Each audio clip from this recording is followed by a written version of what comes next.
So hello student, आपल्यासाठी एक good news अशी की JEEचा आता 22nd झालेला 23rd झालेला जे पेपर आहे त्याच्या अनालिसिस वरून असं लक्षात आलेलं आहे की आपण ज्या डेली DPPs घेतल्या, जे क्वेश्चन्स तुमच्याकडून आपण सॉल्व्ह करून घेतलेले त्याच्या पॅटर्न मधलेच बऱ्यापैकी क्वेश्चन तुम्हाला या JEEच्या एक्झाम मध्ये आलेले आहे. It is a very good news for our student. बघा 23 जानेला आलेला जो तुमचा क्वेश्चन आहे बघा पुढचा, त्याच्यामध्ये या ठिकाणी फ्लक्स वर तुम्हाला एक क्वेश्चन केलेला आहे. याच टाइपचा सेम क्वेश्चन आपण युनिट्स आणि मेजरमेंट मध्ये याच्यामध्ये सॉल्व्ह केला होता. हा सेम पॅटर्नचा क्वेश्चन तुम्हाला या ठिकाणी आलेला आहे, ज्याच्यामध्ये तुम्हाला फ्लक्स दिलेलं आहे phi is equals to lambda alpha plus beta sigma. बेटा याच्यामध्ये lambda means linear charge density, sigma means surface charge density, five means electric flux आणि तुम्हाला त्या ठिकाणी अल्फा अपॉन बीटाचा काय घ्यायचा आहे, रेशो घ्यायचा आहे. सिम्पली तुम्हाला काय करायचं होतं, phi is equals to lambda alpha, phi is equals to beta sigma. याच्यामध्ये फायचा तुम्हाला त्या ठिकाणी डायमेन्शन्स माहिती पाहिजे, लॅम्बडाचे तुम्हाला डायमेन्शन्स माहिती पाहिजे and you can just calculate the dimensions of alpha by phi upon लॅम्बडाचे डायमेन्शन्स तुम्हाला या ठिकाणी घ्यायचे होते आणि इकडे तुम्हाला बीटाचे डायमेन्शन्स काढण्यासाठी फाय अपॉन सिग्माचे डायमेन्शन्स या ठिकाणी घ्यायचे होते बेटा. आणि सिम्पली तुमचं जर एक कॅल्क्युलेशन करून एक आन्सर आला असतं विच इज 1 अपॉन डिस्प्लेसमेंट. याचा आन्सर तुमचं असं येणार होतं L⁻⁻1. तर L⁻⁻1 म्हणजेच काय या ठिकाणी 1 अपॉन डिस्प्लेसमेंट आहे. बेटा अगदी इतका सोपा तुम्हाला या ठिकाणी क्वेश्चन दिलेला होता.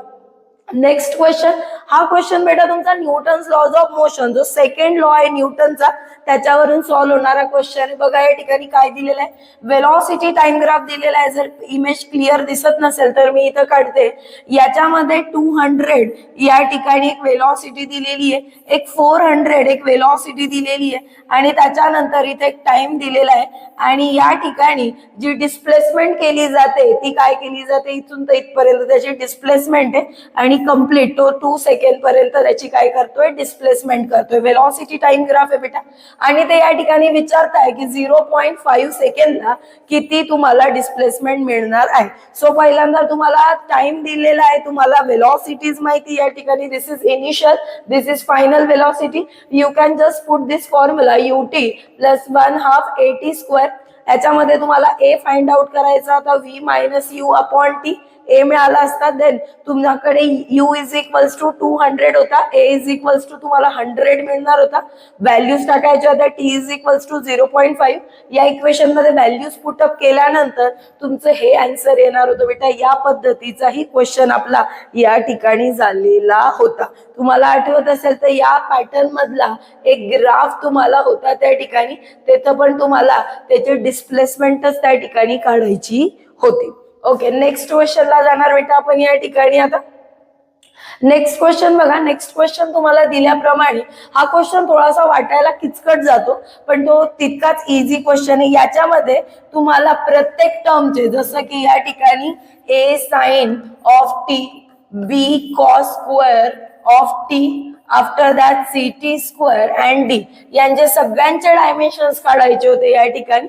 याचे डायमेन्शन्स L⁻⁻1, L⁻⁻1, T⁻⁻1, याचे T⁻⁻2, याचे डायमेन्शन, सगळ्यांचे डायमेन्शन्स काढून तुम्हाला शेवटी ABC अपॉन d फक्त हे डायमेन्शन्स प्लेस करायचे होते. क्लिअर इथपर्यंत? ओके. आफ्टर दॅट पुढचा क्वेश्चन. पुढच्या क्वेश्चन मध्ये बेटा तुला दोघं या ठिकाणी वेक्टर्स दिलेले होते.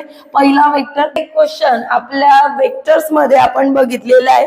वेक्टर्स मध्ये तुला 2 वेक्टर्स दिलेले, दोघं वेक्टर्स तुला या ठिकाणी परपेंडिक्युलर सांगितले. मीन्स यांचा जो डॉट प्रोडक्ट येणार आहे, सपोज कर याला मी ए वेक्टर म्हटलं, याला मी बी वेक्टर म्हटलं, तर याचा डॉट प्रोडक्ट काय येणार, 0 येणार. त्यांचे कॅल्क्युलेशन करायचं आणि शेवटी तुम्हाला त्या ठिकाणी व्हॅल्यू काढायची होती. याच्यामध्ये कोणाची, त्या ठिकाणी एन ची व्हॅल्यू, विच इज तुमची ही ए ऑप्शन त्या ठिकाणी आलं पाहिजे होतं.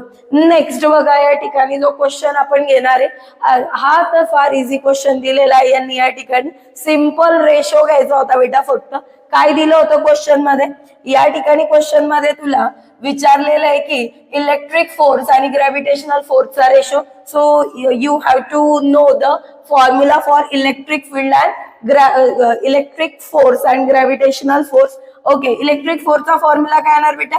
F is equals to 1/2 4 pi epsilon naught Q1 Q2 upon R square, and F is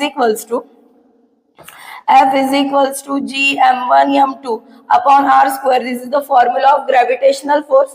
ratio विचारला कोणाचा आहे? Fe upon Fg चा, या ठिकाणी electric force upon gravitational force यांचा जर यांना अपॉन मध्ये घेतलं बेटा तर तुमचं डी ऑप्शन आलं असतं या ठिकाणी. This is the correct option for this.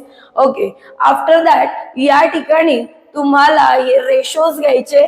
Okay, ratios मध्ये बघा तुम्हाला जो काही येतं प्रोजेक्टाईल मोशन आहे तर त्याच्याविषयी विचारलेलं आहे तुम्हाला दोन त्या ठिकाणी थीटा अँगल दिलेले आणि थीटा अँगल वरून तुम्हाला त्या ठिकाणी ratio of velocity at maximum height काढायची. मॅक्झिमम हाईटचा या ठिकाणी फॉर्म्युला यूज करायचा आहे आणि त्याच्यावरून तुम्हाला हे कॅल्क्युलेशन या ठिकाणी करायचं आहे. पुढचा क्वेश्चन तो सॉल्व्ह करायचा आहे तुम्ही, त्याचा आन्सर तुमच्याकडून आलं पाहिजे. ओके, पुढचा क्वेश्चन बघा. या ठिकाणी तुम्हाला दिलेला आहे इथं ट्रू आणि फॉल्स सांगायचंय. हा क्वेश्चन फ्लूइड मेकॅनिक्स मधून आलेला आहे. एक दिलेलं आहे पहिलं स्टेटमेंट की hot water flows faster than the cold water. Okay, yes correct आहे. हॉट वॉटर हे फास्ट फ्लो होतं as compare to cold water because of the concept of viscosity. Viscosity ही हॉट वॉटरची कमी असते, कोल्ड वॉटरची जास्त असते. देअरफॉर हॉट वॉटर लवकर फ्लो होतं as compare to cold water. Second statement जे दिलेलं आहे बेटा, surface tension of a soap bubble is more than that of the drop of a water. तर बेटा या ठिकाणी लक्षात घे, वॉटर ड्रॉपचं सरफेस टेन्शन जास्त असतं as compare to soap bubble. Okay, कारण डिटर्जंट ऍड केल्यानंतर जे काही त्या ठिकाणी सरफेस टेन्शन आहे हे कमी होणार आहे, डिक्रीज होणार आहे. सो दॅट या ठिकाणी हे जे दुसरं स्टेटमेंट आहे हे मात्र काय त्या ठिकाणी रॉंग आहे. Means first one is the true and second one is the false. B option is the correct option. After that या ठिकाणी 22 जान मॉर्निंग शिफ्टचे काही क्वेश्चन्स घेणार आपण जे आपल्या पॅटर्न नुसार आले, आपल्या डीपीएसच्या पॅटर्न नुसार आलेले आहेत. बेटा हा डायटोमिक वाला, हा केटीजी वाला क्वेश्चन आलेला आहे तुम्हाला या ठिकाणी. याच्यामध्ये तुम्हाला नॉन व्हायब्रेटिंग आणि व्हायब्रेटिंग डायटोमिक जे गॅसेस आहेत त्यांचे जे कॉन्स्टंट दिलेले आहे तुम्हाला त्या ठिकाणी आयडियाबॅटिक कॉन्स्टंट दिलेले ह्या γ1 आणि γ2 त्यांचं त्या ठिकाणी काय सांगायचंय तुम्हाला, रिलेशन सांगायचंय. सो तुम्हाला त्या ठिकाणी त्यांचा प्रत्येकाचा काय माहिती पाहिजे, adiabatic ratio. If you know the adiabatic ratio जो तुमचा येणार त्या ठिकाणी तो आयडियाबॅटिक रेशो त्या ठिकाणी बघा. तुम्हाला व्हायब्रेटिंगचा आणि नॉन व्हायब्रेटिंगचा माहिती पाहिजे, त्याच्यावरून तुमचं काय येणार आहे त्या ठिकाणी आन्सर येणार आहे. आपला रिसेंटलीच झालेला चॅप्टर आहे, मला आन्सर या ठिकाणी याचं तुमच्याकडून पाहिजे आहे. क्रॅश कोर्स वाल्या विद्यार्थ्यांनी जास्त फोकस करायचं आता, कारण पुढे तुमच्या एक्झाम्स आहेत आणि जे आता JEE ज्यांचे अजून बाकी आहे, बाकीचे शिफ्ट वाले त्यांनी या ठिकाणी स्टडी करायचं आहे.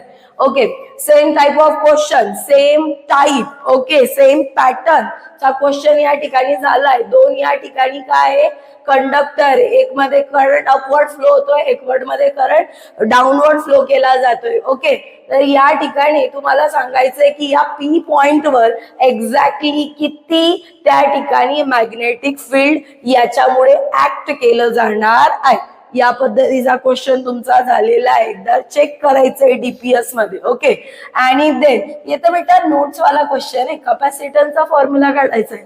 So you know the formula of capacitance, you can calculate the dimensions of the capacitance. बेटा या टाइपचे क्वेश्चन, या पॅटर्नचे क्वेश्चन आपल्या नोट्स थ्रू, आपल्या डीपीएस थ्रू तुम्हाला आलेले आहेत.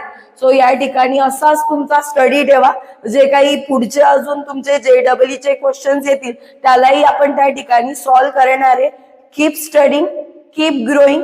आपलं जे एक चॅनल आहे प्रज्ञा फिजिक्स म्हणून आणि एक चॅनल आहे सातव क्लासेस म्हणून, दोघं चॅनलला सबस्क्राईब करायचं आहे. Best of luck.